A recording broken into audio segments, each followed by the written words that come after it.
Sejam novamente bem-vindos ao nosso canal do YouTube. Vamos voltar ao tema do PIS e COFINS importação e a possibilidade de restituição dos pagamentos indevidos feitos até outubro de 2013. Como já dito no outro vídeo que tratamos do tema, o PIS e COFINS importação foi criado pela Lei 10.865 de 2004. Originalmente, a base de cálculo do PIS e da COFINS sobre as importações estava prevista lá no artigo 7º, inciso 1º, e a base de cálculo era o valor aduaneiro acrescido do ICMS e das próprias contribuições PIS e COFINS para fins de cálculo do valor a recolher, né? Então, a Receita Federal editou algumas instruções normativas, trouxe uma fórmula matemática para que as empresas pudessem corretamente calcular o valor da base de cálculo do PIS e COFINS importação.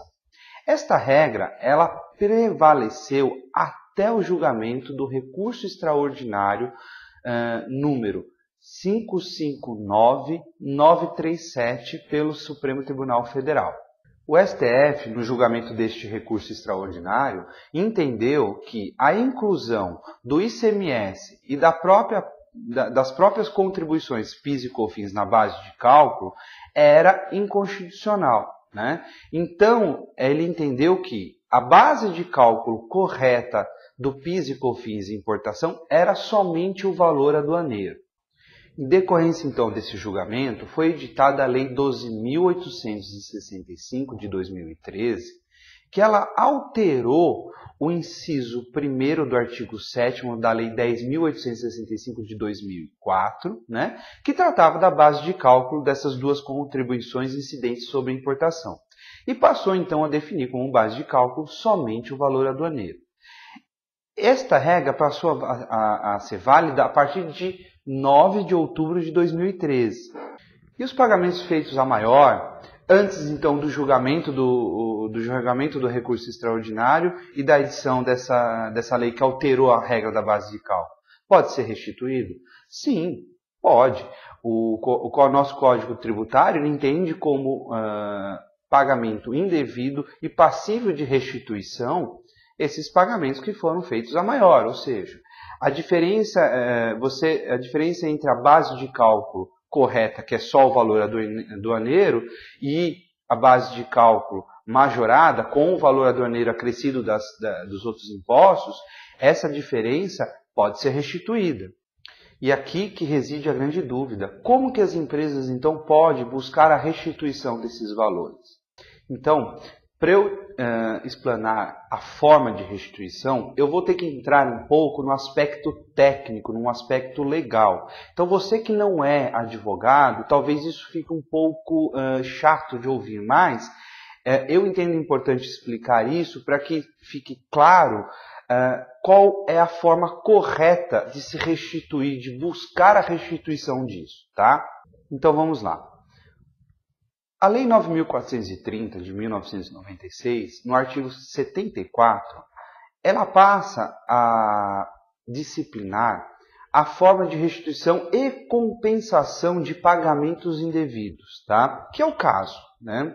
Então, o artigo 74 diz lá, o sujeito passivo que apura crédito, inclusive os judiciais com trânsito de julgado, relativo a tributo ou contribuição administrado pela Receita Federal, passível de restituição ou de ressarcimento, poderá utilizá-lo na compensação de débitos próprios relativos a quaisquer tributos e contribuições administrados por aquele órgão, né? Então, você pode buscar a restituição através da compensação, né?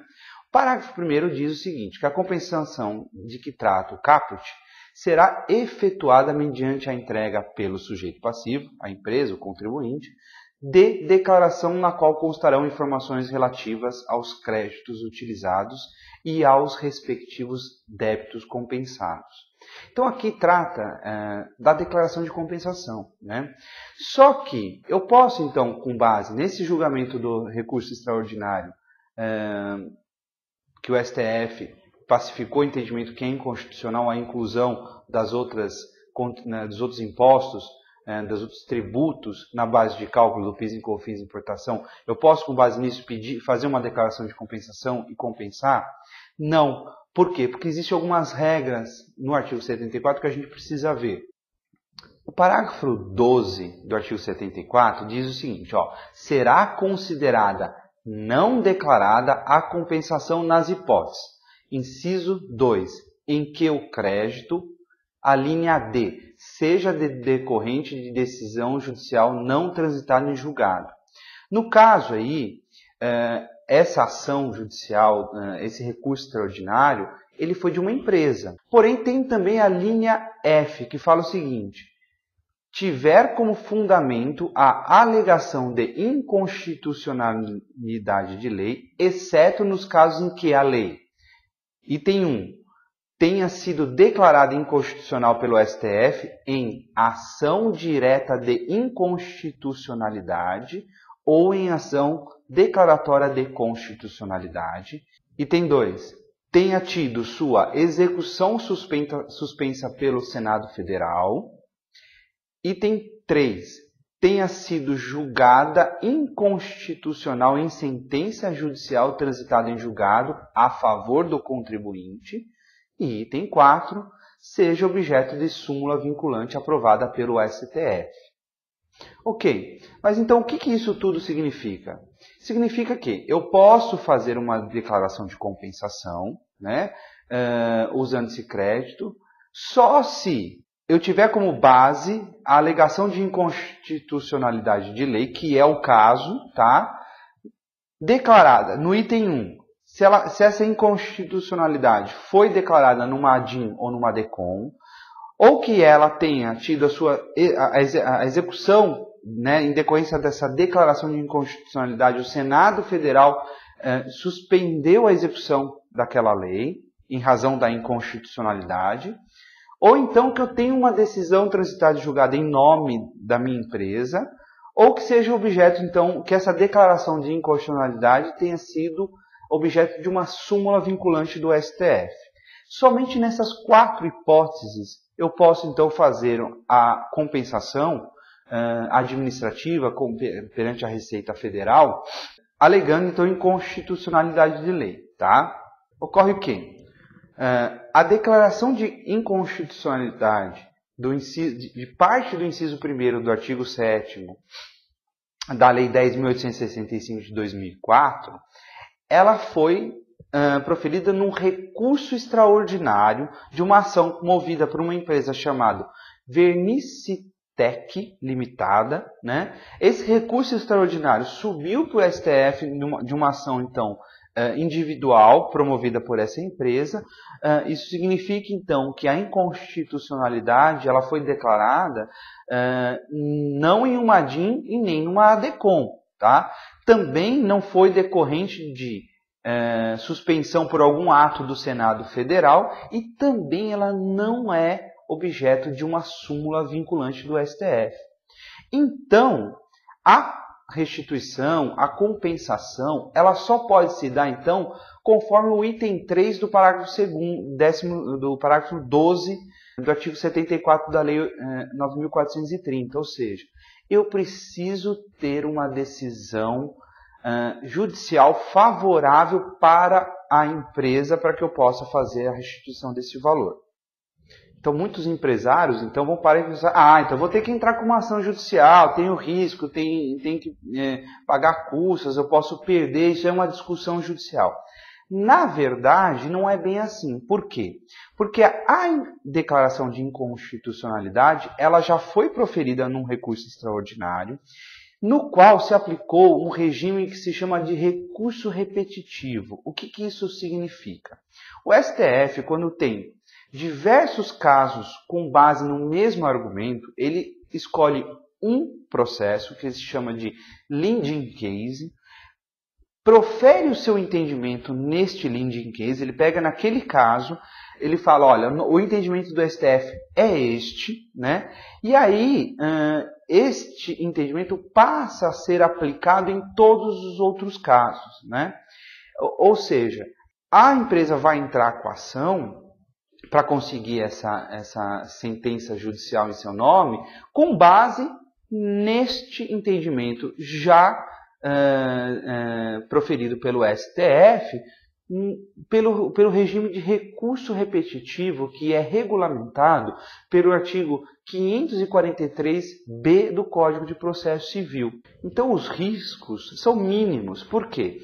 Porque para que a empresa sofra um revés nesse pedido que ela vai entrar agora, o STF tem que escolher um novo caso, trazer ele de novo no lead case e decidir de novo a matéria, né? O que eu acho muito pouco provável, considerando até que a própria lei já foi modificada, né? Então, assim, a probabilidade, o risco é muito baixo, né? Então, a probabilidade de êxito, ela é classificada como provável, né? Ok? Então, para a gente terminar, eu queria também falar 3 pontos importantes. Primeiro, como os pagamentos indevidos cessaram em outubro de 2013, ou seja, a partir de 9/10 de 2013, o PIS e COFINS de importação passou a ser tributado com base de cálculo correta. Então, os valores indevidos são anteriores a outubro de 2013, tá? E como o prazo prescricional é de 5 anos, se eu ajuizo a ação em dezembro de 2013, ou eu vou conseguir pegar então os pagamentos feitos a maior desde dezembro de 2009. Se eu faço eu protocolo ação em janeiro de 2015, eu vou conseguir pegar os pagamentos feitos a partir de janeiro de 2010 até outubro de 2013, tá? E toda empresa que importou neste período, exceto as que estavam na época da importação tributadas pelo regime de lucro real, todas elas, exceto as que tiverem no lucro real, têm esse direito, tá? Então, assim, empresas comerciais, empresas industriais, empresas prestadoras de serviço, empresas que estavam no Simples, empresas que importaram bens para o ativo imobilizado, para uso próprio, para revenda, não estando no lucro real, tem esse direito, tá ok? Olha, apesar da tecnicidade do caso, né, do aspecto legal que a gente tratou aqui, eu espero ter sido claro, né?